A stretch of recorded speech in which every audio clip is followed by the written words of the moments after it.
মুক্তির পথে আমরা প্রতিকার পাই, যাতে আর কোনো সংবাদকর্মী এবারে গভর্নরকে ঢাকা মেট্রোপলিটন পুলিশের চৌধুরী যাতে দ্রুত মুক্তি পায়।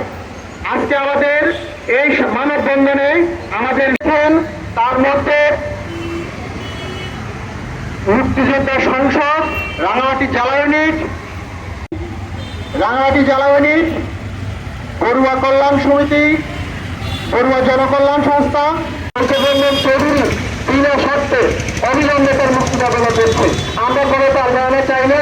আমরা সেই সচেতন বক্তব্য রাখার জন্য আহ্বান জানাচ্ছি রাঙামাটি সাংবাদিক সমিতির। আমরা স্বাভাবিকভাবে আশা করতে পারি একজন মানুষ এখন তার ন্যায়সঙ্গত অধিকার নিয়ে দেশে চলতে পারবে।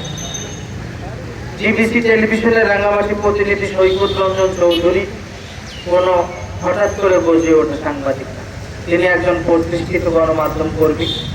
তাকে যে হঠাৎ করে এইভাবে নিয়ে যাওয়া হলো, আমরা যে কথাটি বলতে চাই, যে কোনো সংক্ষুব্ধ ব্যক্তি আদালতে তার যে কোনো বিষয়ে অভিযোগ করতে পারে এবং সেটার বিচার করার এখতিয়ার আদালতের রয়েছে। কিন্তু সৈকত রঞ্জন চৌধুরীকে যেভাবে প্রসিডিওর ফলো না করে হঠাৎ করে এসে তুলে নিয়ে যাওয়া হয়েছে, এটা কোনোভাবেই আমরা বর্তমান সরকারের কাছে প্রত্যাশা করি।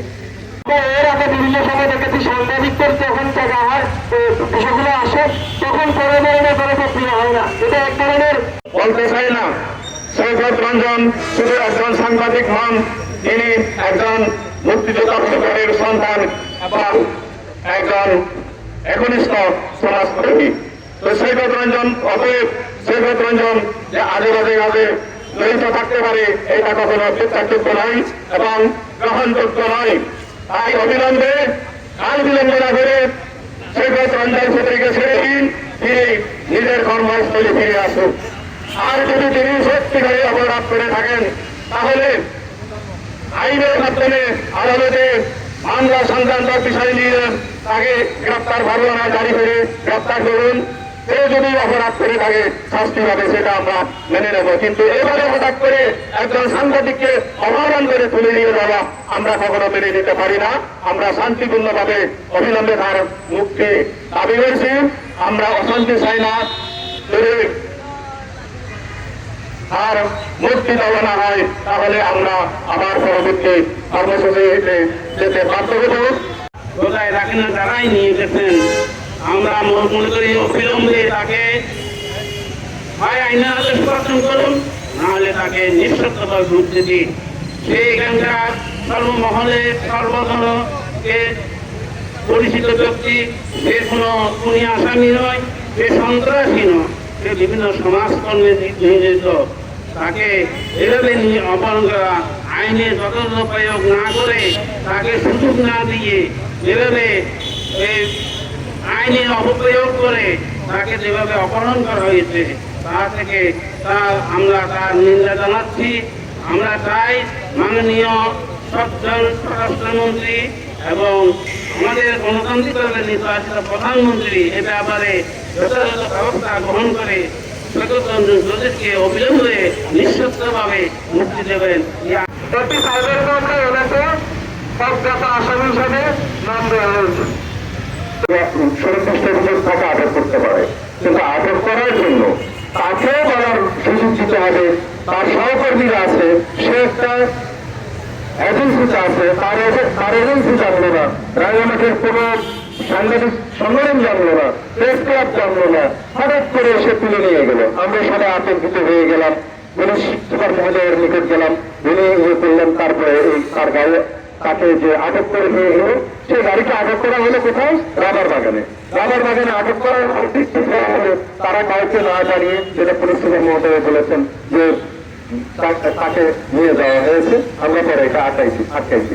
তো এনারা আটকেছেন কেন? আমাদের অভিযোগের ভিত্তিতে। আমরা অভিযোগ করলাম কেন? আমরা জানি জানবো। কারণ একটা লোককে তুলে নিয়ে যাবে, এখানে তুলে নিয়ে যাওয়ার যে সংস্কৃতি, সেই সংস্কৃতি যদি পার্বত্য চট্টগ্রামে চালু করা হয়, তাহলে পার্বত্য চট্টগ্রামে আগামী দিন কি হবে আমরা জানি না। আমরা শঙ্কিত, আমরা আতঙ্কিত, আমরা ভয়ে আছি। আমাদেরকে এইভাবে ভাইরা ভাইলে আমরা কিন্তু কলম বিরতি করে দেবো। আমরা গণমাধ্যম কর্মীদের জন্য অন্তত আদালতের মাধ্যমে যদি জেলা পরিষদ থেকে একেবারে কুন্দা স্টাইলে তাকে তুলে নেওয়া হলো, এটা কোন ধরনের?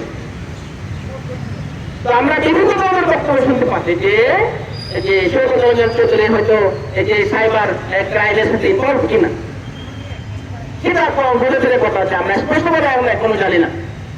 একজন সাংবাদিক হিসেবে আমি যেহেতু অনেক ইনভেস্টিগেশন রিপোর্ট করি, আমার অভিজ্ঞতা যদি আমি বলি, আমার কাছে অনেক ইনফরমেশন আসবে, সেটা তথ্যটা ক্রস চেক সেটা চেক করার জন্য আমার দায়িত্ব। আমি সেটা চেক করব। সেটা চেক করার জন্য আমরা বর্তমানে যেটা দেখতেছি ফেক চেক করা হচ্ছে। তার মানে কি আমরা কোনো কিছু জানার কি আমরা কি জানতেও পারবো না, জানারও চেষ্টা করবো না। কিন্তু আমরা কাউকে মিথ্যাভাবে কোথাও কিছু প্রকাশ করছি কিনা, আমরা কোনো ক্রাইম করছি কিনা, সেটা তো আমরা সৈকত রঞ্জন চৌধুরীর আমরা দেখতে পাচ্ছি না। আমরা এখনো পর্যন্ত স্পেসিফিক সৈকত রঞ্জন চৌধুরীকে কেন ধরে নেওয়া হলো আমরা সেটা এখনো স্পেসিফিক বলতে পারছি না। সৈকত রঞ্জন চৌধুরী তো একজন দেশে আসা মানুষ না, এবং তিনি তো রাস্তার মানুষ না। তিনি বাংলাদেশের একটি সুপ্রতিষ্ঠিত গণমাধ্যম ইবিসি টেলিভিশনের তিনি রাঙ্গামাটি করেসপন্ডেন্ট। তো তাকে যদি এভাবে তুলে নেওয়া হয়, তাহলে আজকে সাধারণ মানুষ যাবে কোথায়? আর নয়তো আজকে আমরা কেউ নিরাপদ না, তাহলে তো আমাদেরকে যে কেউ এভাবে তুলে নিয়ে যেতে পারবে। আমরাও বলতাম আইনের যথাযথ প্রয়োগ হয়েছে। এবং প্রতিবন্ধী বোনের ভাই হিসেবে, দুটো নাবালক সন্তানের পিতা হিসেবে নিঃশর্তভাবে তাকে মুক্তি দেওয়া হোক। আমরা সবার কাছে গণমাধ্যমের কাছে এখন আবেদন করছি। একটা ভুল বিভ্রান্তির ফলে বাংলাদেশ যেখানে ঘটেছে সেখানে খুনের উদ্দেশ্যে যে আমাদের সাংবাদিক সৈকত রঞ্জন চৌধুরীকে উঠিয়ে নিয়ে গেছে, সেটার জন্য আমি তীব্র আমার সংগঠন উদ্দেশ্যে শিল্পী গোষ্ঠী রাঙ্গামাটি জেলা শাখার পক্ষ থেকে আমি তীব্র প্রতিবাদ জানাচ্ছি এবং অবিলম্বে তার মুক্তি কামনা করছি।